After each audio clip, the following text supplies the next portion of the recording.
Welcome. I'm Jessica Tejan, and this is the Evolving to Exceptional podcast, where we talk about reaching peak performance in our workplaces, homes, and communities so that we can live our best life possible, an exceptional life.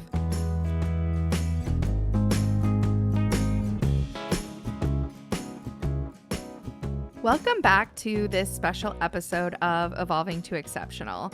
I'm Jessica Tejan, and we have Meldina Alabasic here, and today we are going to talk about cultivating exceptional performers at life, not just at work.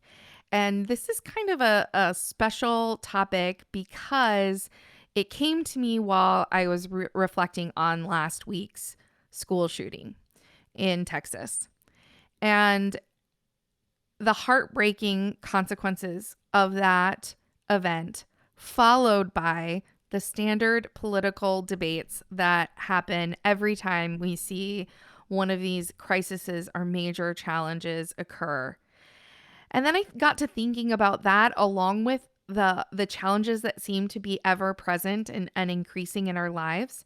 You know, people are always faced with these challenges and the things like the safety of our children in schools, the increasing rates of depression, drug abuse, and suicide, especially in children, the wars and pandemics occurring in the world, the financial and economic challenges.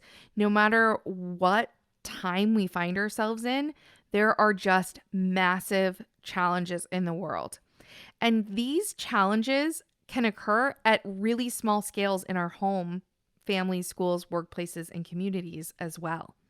We can have our own very individual, specific crisis, and these add up. It's the a million small paper cuts actually hurt a lot. Death by a million small cuts, right? And here at Evolving to Exceptional, our vision is to help people live exceptional lives.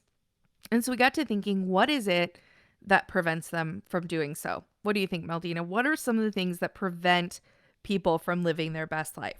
So I think it starts with people not having the skills, the knowledge, or the capabilities that are necessary to know how to do so. Yeah, exactly. We don't always get those experiences in our life growing up. And no matter what, people are going to keep encountering these challenges.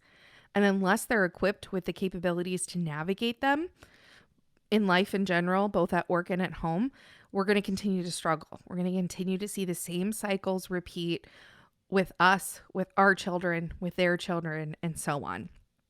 And so we wanted to really rethink here at E2E, at Evolving to Exceptional, how we can make a difference in the world. How is our business showing up as part of this and going to make a contribution? And our business is really focused in workplace performance and creating exceptional workplaces, because we believe if people are struggling at work, then they're not going to be able to have an exceptional life. And so by helping to support workplaces create those exceptional experiences for their employees, that will help employees live a better life.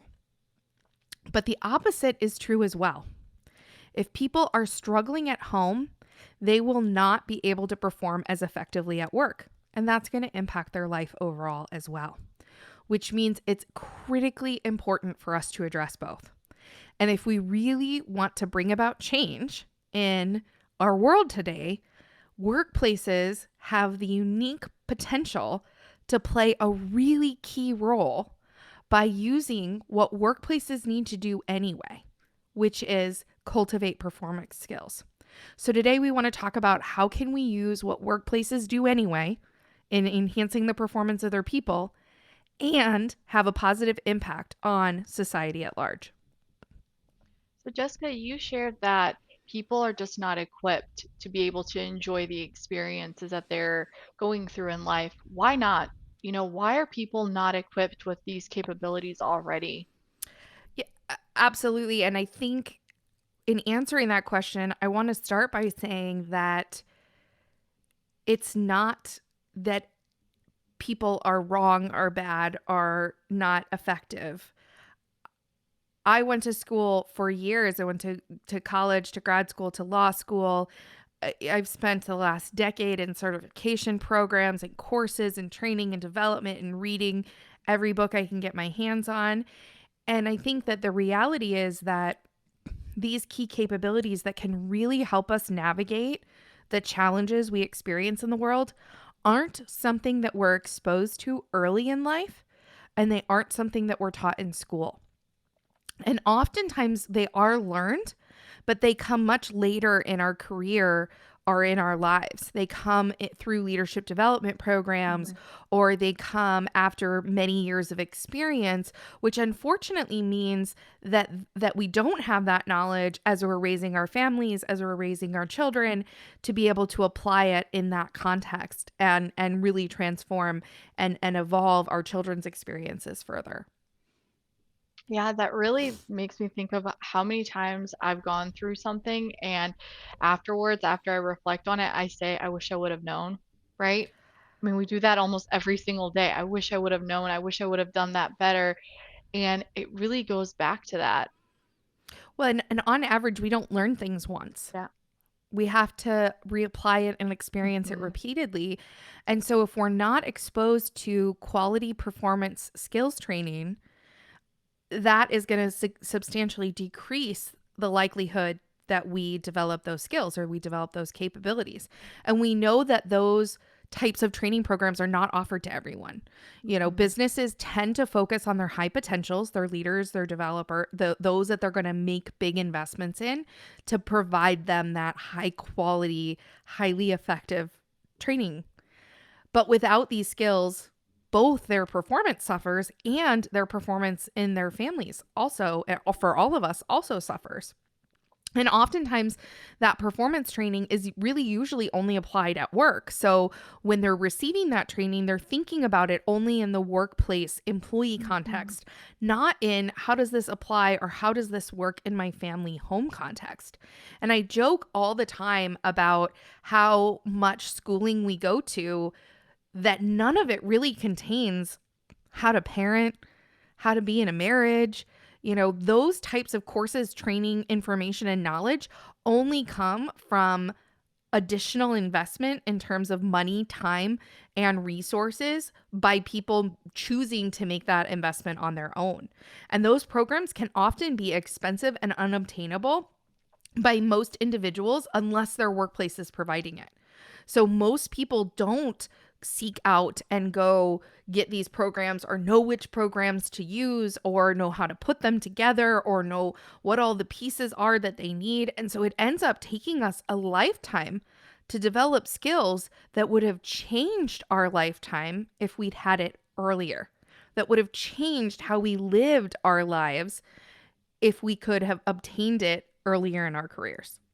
It really relies on learning by experience, right? Versus I would think, if we're taught these skills a lot earlier, we get the training that we can avoid a lot of these situations or these challenges because we would have learned how to navigate them better through these different, trainings and resources and things like that. A- Absolutely. And I think in my experience, and this is just mine, this is just me, but I've been studying performance practices hard for a decade. I came out of law school and I have read every book I can get my hands on. I still have a stack of ones that have just come out to understand high performance. Later this week, I'm going to an MBIT training around how our brains work and how to transform our thinking and using the science and research behind how our brains operate. And I've acquired all of this because I think it has such an impact on how we show up and experience the world, on how we have this journey through our lives and how we experience it. And what I saw during the pandemic more than ever before was how much the performance practices I was learning and applying in the workplace were transforming how I showed up for my kids and my husband and my family at home. How it was transforming how I navigated my own emotional responses, how I was more vulnerable, how I build trust, how I do all these things at home. I got from these workplace performance practices. But if I had not had the time and devoted the time and money to this endeavor, I wouldn't be able to impart that same knowledge and skills and abilities to my family, and it has transformed how my family's showing up today. It's transformed how my kids and I interact in a way that wouldn't happen if I didn't have that knowledge and information. So, why should businesses care about these issues and these challenges and this lack of training around capabilities? Why does it matter to them? It's a great question because most of the time, a business owner would say that's not my problem, right? That's the Yeah. typical historic response. But I don't think that that's as true anymore. And I believe if you listen to our episode on business as beings and thinking about our businesses as living beings, as made up of human beings that are living beings, so as a result, our business is a being as well. It's not a machine. Then each element, each person that's part of the being is important. Then we really, if we believe that, if we believe that that's true, that all of the elements, all the different people in our businesses are important, then we want to equip and care for each of these pieces to ensure the health of the whole. Then we want to make sure that we're doing the things that we need to do to keep our overall business being healthy, to keep it in top performance, to keep it operating at its best. And if we really want to keep that overall business in balance, then we have to support and equip all of the people so that they can be healthy, so that they have what they need. And we know that when people face challenges with their families, the community, the world, it distracts and impacts their performance at work as well. I mean, as a business leader, any business leader knows that when an employee is in personal crisis, their performance is impacted. Hmm. I've had employees that every time they got into a huge disagreement with their spouse or family member, their performance, their level of mistakes skyrocketed. Things were getting dropped. It was incredibly problematic to the point that there were times where I said, you need to get this resolved before you come back to work.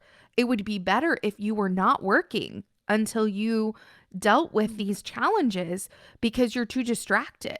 It's too overwhelming. And a lot of businesses will say, well, I've got EAP programs, employee assistant programs, Hmm. right? I pay for those so that it will help people. But I had them too in the corporate space. You know, generally less than 10% use it. Sometimes it's less than 1% of employees actually access and use those employee assistance programs. Any guess why that is? I mean, what comes to my mind, I think, is just that confidentiality. Maybe they don't want to admit defeat. They don't want to tell anyone about their problems. I think it's Maybe? even simpler than that. I don't think they even think about it. Yeah. I think that most people are so busy struggling with the challenges Hmm. that the fact that there's an EAP program out there that could maybe possibly might help them, but it's going to take more of their time. And how do they incorporate it? And they're already drowning and they're already underwater and can't breathe and don't have time to do the kids' laundry and get their, work done in the day and all the things pile up. And the EAP program becomes just another thing that they don't have time for. So because it's not Hmm. incorporated, because it's not part of something that they're already doing, it just becomes dismissed. And so this is where I think if that we can really help employees with the capabilities to limit and mitigate the crises, the challenges that they're experiencing. And if we do, it's going to reduce both their occurrence and their impact on the person. And then that's going to reduce that impact on the work as well.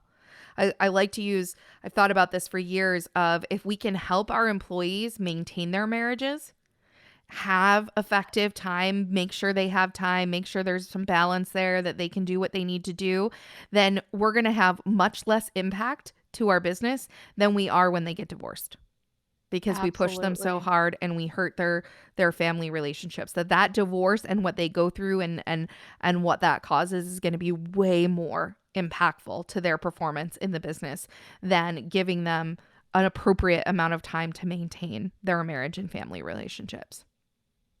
Absolutely. That's something that's very powerful, I think, is investing that initial time versus then waiting to see when things kind of implode, then you're in reactive mode, right? Then you're trying to fix performance rather than building them up so that they can navigate these challenges in their lives. Yes, don't wait for the crisis. Yes. Let's equip people with the skills that they need to avoid the crisis in the first place. And we know, workplaces already know, we talked about this in our episode around corporate being dead and that we need a new model. Workplaces know that they need to invest in employee performance to improve the results of their business. They know that the world of work has changed. I think every Harvard Business Review, all of the different magazines and articles are written about this. Everybody's trying to navigate a changed cultural environment, literally a world changed cultural environment, not a localized, but a culture that has completely changed. And they know they have to invest. It's figuring out what that investment looks like. And so, what I would offer is that what if by investing in employee performance, workplaces could also impact the employee's performance in their life outside of work? And as a result, the world at large. Hmm. You know, the age old saying, two birds, one stone, Yeah, right? How do you exactly. kill two birds with one stone? What if workplaces could just focus on if they provide all their employees, not just some, all of them, with these performance skills that then can be applied both at work and at home, that can be used in both places? As you're talking about this model, Jessica, what's really coming to my mind is that well-being piece, right? And that correlation between engagement and well-being. I actually read an article not too long ago around some statistics that was actually produced by Gallup, where they were looking at net thriving. That's kind of their measure of well-being, and what they do is they place employees in three different categories, right? In terms of well-being, their level of well-being. So they've got suffering, struggling, and thriving. And where they want people to be, that kind of optimal level is thriving. And what they found was that compared to employees who are engaged in their jobs and are thriving at well-being, so having both of those elements, employee compared to those employees who are engaged at work but are not thriving in all the other elements of well-being, they found that they're 61% more likely to experience burnout often or always. So a lot more burnout, feeling exhausted, feeling overwhelmed. They're 48% more likely to report daily stress. So the impact of everything else that's going on in their life is impacting them more than the other group, and 66% more likely to experience daily worry, two more times likely to report daily sadness and anger. So, I mean, these are just statistics just showing exactly how the two kind of correlate, and that you can't have one without the other. Because even if you've got that engaged employee, if their well being is out of whack, you're not going to get the same results as when you've got both an engaged employee and one who's got a healthy balance with well being as well. Well, and I think one of the things that I observed as a leader was that often some of the most engaged employees were those that were suffering or struggling the most. Mhm. And that because they were so engaged, they were putting so much in, they were really not taking care of themselves. And I might also be talking about myself at different points in my career where I was highly engaged, but I was ignoring big parts of my life. And I think as our lives get more complex, as we add children and spouses to our lives, our ability to navigate, or to have that level of engagement and keep that well being in harmony, keep those things in harmony with each other becomes that much more complicated. And that is, Mhm. again, why these skills and capabilities are so important. And that as businesses, I truly believe it's so important that we equip people with these key capabilities that will impact them not just at work, but also at home. So how do we do that, Jessica? How do we incorporate that family home life piece into everything that we're doing? So first of all, I think we have to equip all employees, not just those who are in leadership positions, but all employees with these key capabilities that they're missing. And one of the reasons I want to say I think that's so important is that I think that if you can do it earlier in a career, it's going to have a better trickle down effect into how they interact in their families, how they interact with their kids, how they incorporate these capabilities into that environment and ultimately train their children, and raise their children and interact in their marriage using these highly effective practices. So I think it's the four keys that we use of expectations, accountability, development, and feedback, all of which in my first book, The Exceptional Life Revolution, I lay out exactly how those apply to our workplaces, homes, and communities, and how you can use them in all three. And then I think it includes, a set of or a variety of different competencies. And a lot of training programs focus on just one of these. And I think what's important is looking at how do you integrate all of this together into just how you show up and exist in the world. So learning it, training and learning on it, but then experiencing it in a way that fits with how we live our lives so that we can really use it on a regular basis. So some of the capabilities I see are mindset, vulnerability, emotional intelligence, communication, self awareness, growth mindset. These are just a subset, I think, of some of the capabilities that are so important for us to equip all employees with, and to do it using what we now have is scientifically validated methods for how we improve performance, and using that neurological based coaching and development practices that can equip employees with these skills using what we now know about how the brain works and how to apply it in that context. And so I think we've got to train all employees on these critical skills and capabilities. And when we do, it's not just going to improve their performance at work, but it's also going to improve their roles at home and outside of work. So these workplace resources, we can actually teach employees how to do these practices both at work and help them live that better life outside of work as they're raising their children using these skills, the skills and knowledge that they obtain in the workplace. And so that impact of this training could be tremendous, especially on those people in entry-level positions, many of whom are probably early on in starting their families, and it could totally change how they live their life and raise their children. So, do you have any kind of real life examples of what this might look like? Absolutely. You know that I do. And I want to dive deeper into two of them to kind of give you an example of the value that this can bring. So I'm going to actually start with expectations and boundaries. So we know expectations are critical in the workplace. In order to have peace and eliminate drama, a lot of the conflict that comes in the workplace can come from misaligned expectations or poor communication around expectations. Different people believing that the outcome is the expectation is different based on their perspective or their experience. And so if we can really understand what's expected and where the boundaries or the lines of responsibility are. So, how much authority do I have? How far can I go? What is that expectation? What do I do? What do you do? Then we can operate more effectively. We can be focused more on performance than having to step on each other's toes or not be sure of what's expected. And expectations can actually happen either explicitly or implicitly.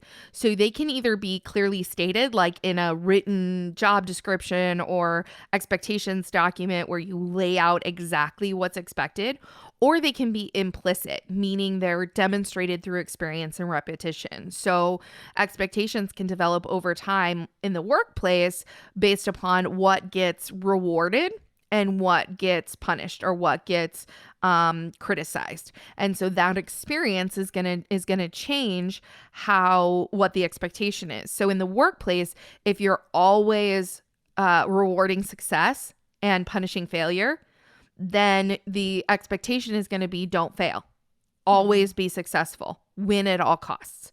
And whether you say that explicitly or not, that's going to become the outcome. So likewise, in our homes, when we think about expectations, we can either set them explicitly, laying out the rules or the boundaries or how what the expectations are between me and my spouse or me and my children, or they can come through implicitly.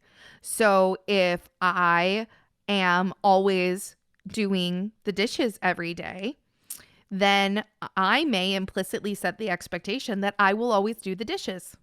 Mhm. And we may never have said that, but that's the outcome or that's what happens.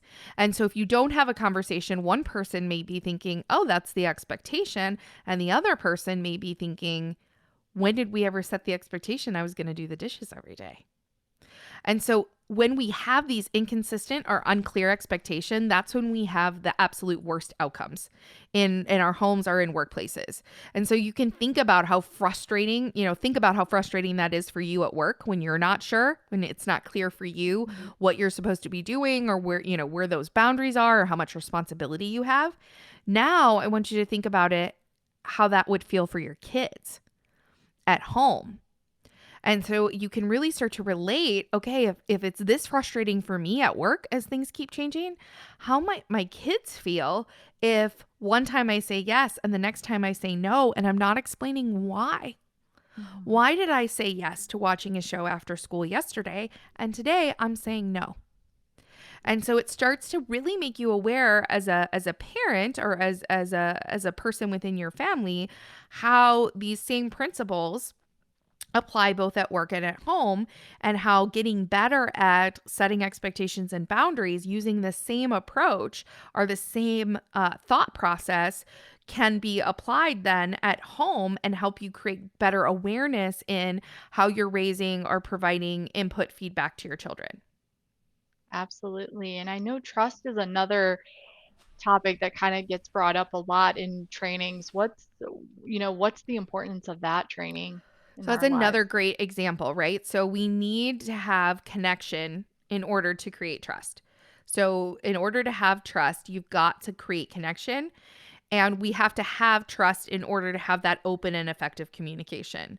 So, if you want your employees to be telling you the truth, if you want your kids to be telling you the truth and really telling you what's going on, you have to build trust. And in order to do that, you need connection. So, how do you create connection? The only way to create connection is by being vulnerable, by being to really admit your mistakes, your issues, your challenges, to show that you are in it with whomever you're performing with, so at work or at home. And so in the workplace, this is really important because it ensures better performance and outcomes. When people trust their leader, their manager, they work more effectively and they can address real issues rather than working around the issues or Mhm. trying to hide the issues. Why is this important at home? Well, trust ensures more peace and a willingness to share challenges and issues early and often. So, when we have a high degree of trust in our homes with our children and our spouses, they're going to be more likely to come and tell us when there's an issue. If instead we react, instead of responding, we react with frustration, anger, exhaustion, yelling, we're going to shut down that trust, that connection of sharing that we need in order to work through the challenges that are always going to come and always going to happen. And so, really understanding how our behaviors, how the choices that we make in how we interact every day are going to impact connection, which leads to trust, which leads to effective communication, really shifts how we think about and show up both at work and at home. Absolutely. And as you're talking, Jessica, what comes to my mind is the Our Mindset course that I took for the very first time a few years ago, and how the techniques that I learned there tremendously improved my performance on a daily basis at work. But now reflecting on, I've been married now for a little over 8 months, just how much of that mindset course I've taken and applied to my marriage has it has just made the greatest impact. Those moments where towels don't get folded right or the dishes don't get put away, I apply those mindset principles so that we can navigate those challenges a lot smoother than we would have had I not had that mindset course. So even though that training was presented to me during, in a workplace environment, and it helped my work was a lot better. I produced more. The results were there. It also worked exactly the same way in my life, in my home life as well. And I think it's a great example of where these principles can be taught and then applied in both Mhm. contexts really easily.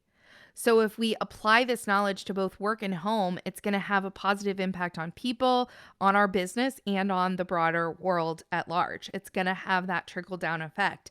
And so it's just a small shift to say, I'm not just going to train these concepts in the workplace context, but I'm actually going to incorporate the exercises and the context and the examples and the elements that apply in the family and the home context as well, because that can have such a bigger impact, that can just so tremendously expand the application and integration of this knowledge into the experience and lives of the people receiving it.